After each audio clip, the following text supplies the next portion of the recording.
في سنة 2004 وتحديدا يوم 11 إبريل الساعة 9 الصبح وصلت عربية ترحيلات قدام محكمة مصر الجديدة، وكان جواها مجموعة من الستات المسجونات. نزلوا من العربية ودخلوا على المحكمة، وكان عددهم كبير. الستات دي كان أعمارهم مختلفة، في منهم صغيرين لسه ما وصلوش للسن القانوني، وفي منهم الأكبر من كده، وكلهم اتحطوا في قفص الاتهام في محكمة الجنايات. في نفس الوقت كانت القاعة مليانة محامين جايين يحضروا مع موكليهم في قضايا تانية. واحد من المحاميين لاحظ ست من اللي واقفين في القفص شكلها مألوف بالنسبة له، ففضل يبص عليها ويحاول يفتكرها. سأل عنها علشان يتأكد إذا كانت هي فعلا اللي يعرفها ولا مجرد واحدة تانية شبهها، فلما عرف الحقيقة اتصدم. في منطقة عشوائية حوالين حي السيدة زينب كانت عايشة أسرة فقيرة جدا، مكونة من أب وأم و7 عيال، 4 ولاد و3 بنات، والفرق بين كل طفل والتاني سنة واحدة تقريبا. كلهم كانوا عايشين في أوضة واحدة، بياكلوا ويناموا ويقضوا حياتهم كلها جواها، والحمام كان بره ومشترك مع باقي الجيران اللي كانت حالتهم ما تختلفش عنهم كتير. الأب كان بلطجي ومدمن مخدرات، أغلب الوقت مش في وعيه، ولو فاق شوية يبدأ يضرب ويشتم ويكسر في أي حاجة قدامه. الأم كمان ما كانتش أحسن حال، ست قاسية ومش فارق معاها حد، طول الوقت بتتخانق مع أي حد وبتشتغل بلطجة، وأي حد عايز يأذي حد تاني يروح يشغلها مقابل فلوس. علشان كده كانت سايبة عيالها في الشارع، لا بتسأل عليهم ولا تعرف عنهم حاجة، أطفال صغيرة ملهمش حد يرعاهم، طول يومهم في الشارع. وفي كتير من الليالي كمان فيهم اللي بيشحت وفيهم اللي بيبيع مناديل في الإشارات والمترو، واتحرموا من أبسط حقوقهم. والأصعب من كده إن الأم والأب كانوا بيعيشوا حياتهم الزوجية في نفس الأوضة قدام عيالهم، والعيال كانت سامعة كل حاجة. وسط العيال دي كانت في بنت في النص اسمها نعمة، وكانت أجمل واحدة فيهم، وده خلاها شايفة نفسها شوية عليهم. لكن أبوها كان مش طايقها خالص، وكل ما ينادى عليها يقول لها يا بنت الحرام، وكان يضربها من غير سبب. نعمة ما كانتش فاهمة ليه أبوها بيعملها كده، وليه بيخصها بالكلام ده عن باقي إخواتها. ومع الوقت شكلها بدأ يكبر قبل سنها، وظهرت عليها علامات الأنوثة وهي لسه صغيرة. اتعرفت على شوية عيال من اللي في الشارع، وبدأوا يتحرشوا بيها ويتصرفوا معاها بشكل مش كويس، لكنها ما كانتش بتعترض، بالعكس كانت بتتقبل ده. ولما وصلت ل14 سنة الموضوع كبر أكتر، وبقى تقضي وقتها كله معاهم، ويروحوا أماكن مهجورة وبعيدة عن الناس. فضل الحال ده لحد ما وصلت ل16 سنة. في ليلة كانوا سهرانين مع بعض، واحد من الولاد خدها على جنب وهي وافقت، وراحوا مكان ضلمة ومهجور، وحصل بينهم علاقة كاملة. وفي نفس الوقت كانت الشرطة عاملة حملة لتنظيف الأماكن اللي بتجمع فيها المتسولين، وبالصدفة اتقبض عليها هي كمان. وبرضه اتقبض على عدد كبير من العيال دول، واتاخدوا على اسم الشرطة، وبعد كده تحولوا للنيابة، وفي الآخر وصلوا للمحكمة. نعمة اتحكم عليها ب2 حبس، وبما إنها كانت صغيرة في السن دخلت مؤسسة عقابية اللي هي بنسميها في مصر الأحداث. وكان في أخصائيين بيتابعوها هناك، وبدأوا يعلموها صنعة، ولأنها كانت شاطرة اتعلمت الخياطة بسرعة. وهناك كمان اتعرفت على بنت اسمها فردوس، وبقوا أصحاب. والوقت عدى يوم ورا يوم وشهور، ومحدش من أهلها سأل عليها، كأنهم اعتبروها ماتت، لحد ما خلصت مدة حبسها، وخرجت هي وفردوس من مؤسسة الأحداث، وراحوا على جمعية خيرية كان مرشدهم ليها واحد من الأخصائيين اللي كانوا معاهم. الجمعية وفرت لهم سكن وأكل مقابل إنهم يشتغلوا، خصوصا إنهم كانوا بيعرفوا يخيطوا. وبعد كده الأيام كملت لحد ما وصلوا لسن 21 سنة، وهو سن الرشد.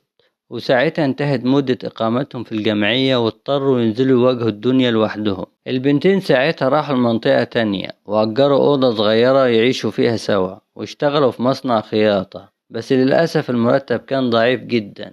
وكمان كانوا بيتعاملوا معاملة وحشة من البنات اللي معاهم في المصنع، علشان عارفين إنهم جايين من الأحداث. كل ده خلى نعمة وفردوس يسيبوا الشغل، وقرروا يمشوا في طريق أسهل. قالوا لنفسهم إن الشغل الحلال مش جايب همه، واشتغلوا في نايت كلوب، ومن خلاله اتعرفوا على زباين كتير، والفلوس بدأت تدخل بسرعة. نعمة غيرت اسمها وبقت اسمها ناني، وفردوس سمت نفسها فراولة، وشكلهم ولبسهم اتغير خالص.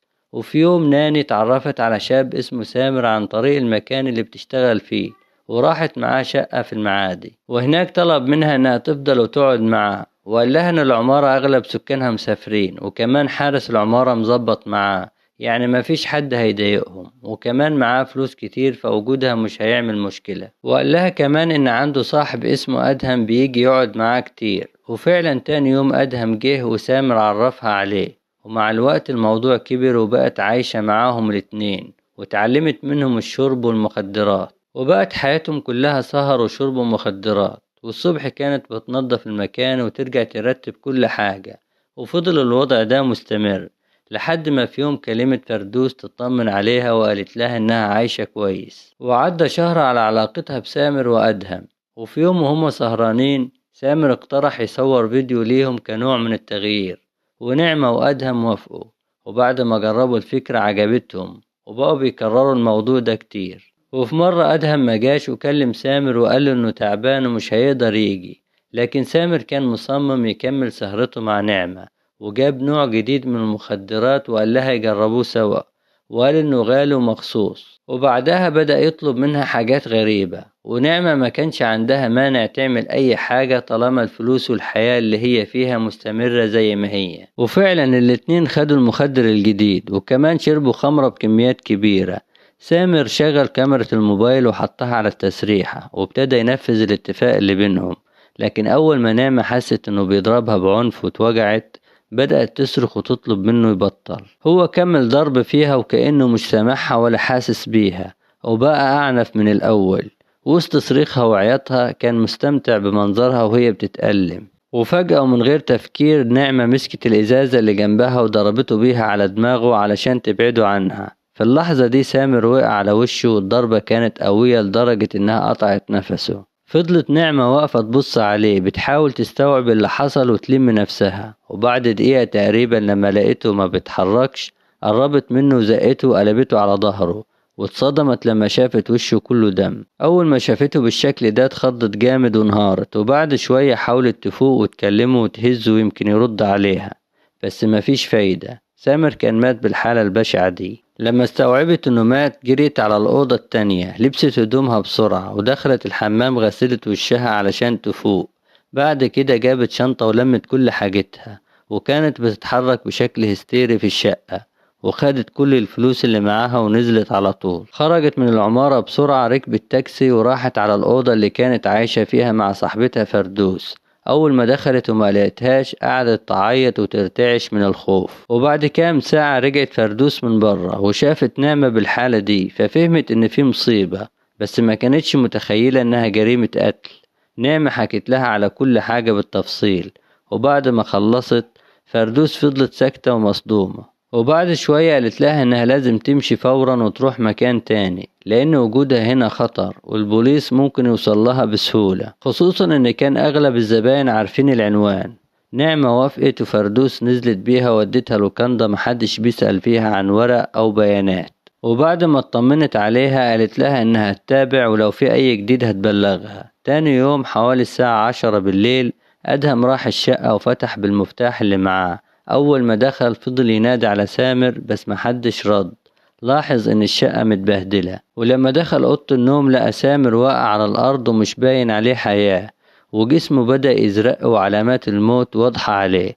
أدهم اتفزع من المنظر وما كانش مصدق إن صاحبه مات. ولما بدأ يستوعب جري بسرعة من الشقة، قفل الباب ونزل ركب عربيته ومشي في ثواني.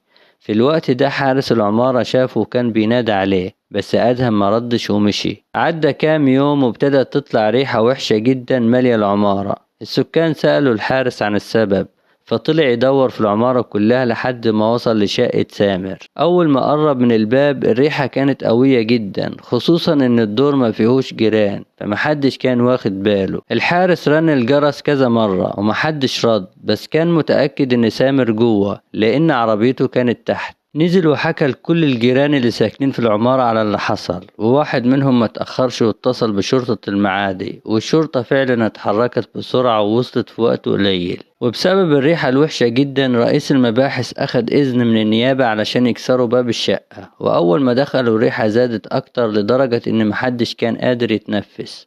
ولما دخلوا جوه اكتشفوا جثة سامر، وكان شبه عريان، وجثته كانت دخلت في مرحلة تعفن، وشكله كان صعب جدا، وجسمه كله اسود. هنا بدأ دور رجال البحث الجنائي، واشتغلوا على طول، رفعوا البصمات وحرزوا كل حاجة في المكان.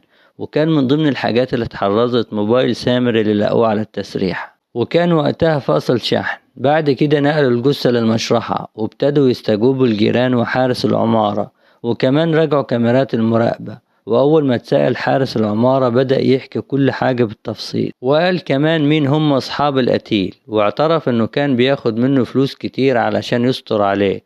وكمان قال إنه من حوالي أسبوع شاف أدهم صاحب سامر وهو خارج من العمارة بيجري، ولما نده عليه مردش، وركب عربيته ومشي بسرعة. بعد كل ده وصلت الشرطة لمرحلة مهمة جدا، وهي فتح موبايل القتيل، وقدروا يفتحوه عن طريق متخصص في فك الشفرات، ولقوا عليه فيديوهات كتير. وأول فيديو فتحوه كانت الصدمة، اكتشفوا إن جريمة القتل متصورة بالتفصيل، والفيديو كمل بعد الجريمة لحد ما الموبايل فصل شحن. ومن الفيديو ده عرفوا مين القاتل، ولما كملوا باقي الفيديوهات شافوا حاجات أسوأ بكتير، فيديوهات مخلة ما بين القتيل ونفس البنت اللي قتلته، وكمان شاب تاني. على طول فريق البحث الجنائي طبع صور البنت والولد ووروهم لحارس العمارة، اللي أكد إن الولد ده هو أدهم صاحب القتيل. وكمان عرف البنت وقال إن اسمها نعمة، وإنها كانت عايشة في الشقة بقالها شهر، وسامر كان بيجيب لها كل طلباتها. كده الشرطة مسكت أول خيط، وبالتحريات وصلوا لأدهم، لكن ما عرفوش يوصلوا للبنت. ولما قبضوا على أدهم واتحقق معاه اعترف بكل حاجة بالتفصيل، وقال إنه اتعرف على نعمة عن طريق سامر، ودلهم على العنوان اللي كانت شغالة فيه. وفريق البحث قدر يوصل لصاحبتها فردوس عن طريق المكان ده، وحققوا معاها، لكنها أنكرت إنها تعرف أي حاجة عن نعمة، ومثلت إنها متفاجئة ومصدومة. لكن طريقتها خلت رجال المباحث يشكوا فيها، وتأكدوا إنها على تواصل مع نعمة، فحطوها تحت المراقبة. وبعد كام يوم قدروا يوصلوا لنعمة في المكان اللي كانت مستخبية فيه، واتقبض عليها واتحقق معاها، وتحولت لمحكمة الجنايات.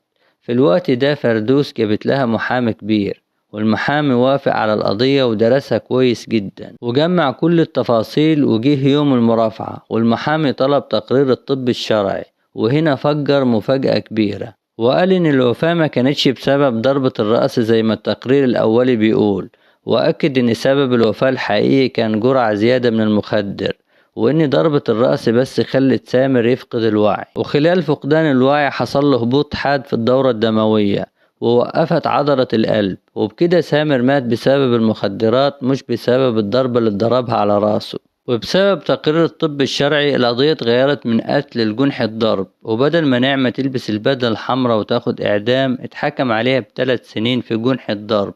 بس النيابة ما سابتش الموضوع، ووجهت لها تهمة تانية وهي ممارسة الدعارة، وده بسبب الفيديوهات القذرة اللي كانوا مصورينها. وفي الآخر اتحكم عليها في القضيتين ب5 سنين سجن مشدد، وأدهم خد 3 سنين عشان نفس التهمة. قضت نعمة ال5 سنين جوه السجن، بس المرة دي كانت معزولة وما بتتعاملش مع حد خالص. وفي يوم وهي في العنبر وقعت فجأة وأغمى عليها، فاتنقلت فورا لمستشفى السجن، وهناك اكتشفوا إن عندها مشكلة في القلب، وإن كفاءة عضلة القلب عندها 40% بس. عملت عملية جوه مستشفى السجن، وركبوا لها دعامات في القلب، وعدت سنين سجنها وهي أغلب الوقت لوحدها وبعيدة تقريبا عن باقي المسجونات، ما عدا فردوس اللي كانت بتزورها على طول وتجيب لها كل اللي محتاجاه. ولما خلصت مدة حبسها خرجت سنة 2022، ما استنتش خالص وراحت على طول للجنة رعاية السجناء التابعة لوزارة الداخلية، واللي كانوا مرشحين لها جمعية أهلية. الجمعية أخذت عنوانها وراحت قابلت المسؤول عن استقبال الحالات، وكان في كمان محامي شغال هناك. فتحوا لها ملف رعاية وبدأت تحكي لهم قصتها من أولها لحد اللحظة اللي هي فيها. المسؤول كان متفهم جدا لوضعها، خصوصا حالتها الصحية، وقال لها إن الجمعية هتوفر لها كل احتياجاتها، وطلبوا منها تسيب رقم تليفون وعنوان يقدروا يوصلوا لها عليه. ففعلا سابت رقمها وعنوان صاحبتها فردوس، لكن لما واحد من الموظفين حاول يتصل الرقم كان مقفول على طول. وكمان لما راحوا العنوان ما لقوش لا هي ولا فردوس، حاولوا يوصلوا لها كذا مرة بس من غير أي فايدة. وعدت سنين لحد ما وصلنا ليوم 11 إبريل 2024 جوه ساحة محكمة مصر الجديدة. كان في محامي الجمعية موجود مع مجموعة متهمين في قضايا إيصالات أمانة وشيكات بدون رصيد. وفي الوقت ده وصلت عربية الترحيلات ونزل منها مجموعة ستات بأعمار مختلفة ودخلوا قاعة الجنايات. ساعتها لفت نظر المحامي ست شبه حد هو عارفه، قرب منها وفضل يبص لحد ما افتكرها وعرف إنها نعمة اللي كانت عندهم في الجمعية واختفت فجأة، لأنه كان هو المحامي اللي متابع حالتها. راح سأل عن قضيتها وكانت الصدمة لما عرف إنها بقت قوادة وفتحت شقة للدعارة، وكمان البنات اللي شغالين عندها كانوا قاصرات تحت السن القانوني. بعد ما عرف كل ده مشي وهو مستغرب جدا ازاي واحدة شافت كل القرف ده في حياتها وما اتعلمتش. دي كانت قبل كده محبوسة في قضية قتل ونجت منها بالعافية، غير مرضها بالقلب، ورغم كل ده كملت في نفس الطريق وكأنها ما اتعظتش. نعمة كانت مثال لناس كتير النجاسة بقت في دمهم، والرسائل اللي ربنا بيبعتها لهم ملهاش أي تأثير، ورغم إن ربنا بيديهم فرص كتير لكن ما بيفوقوش وبيكملوا في طريقهم.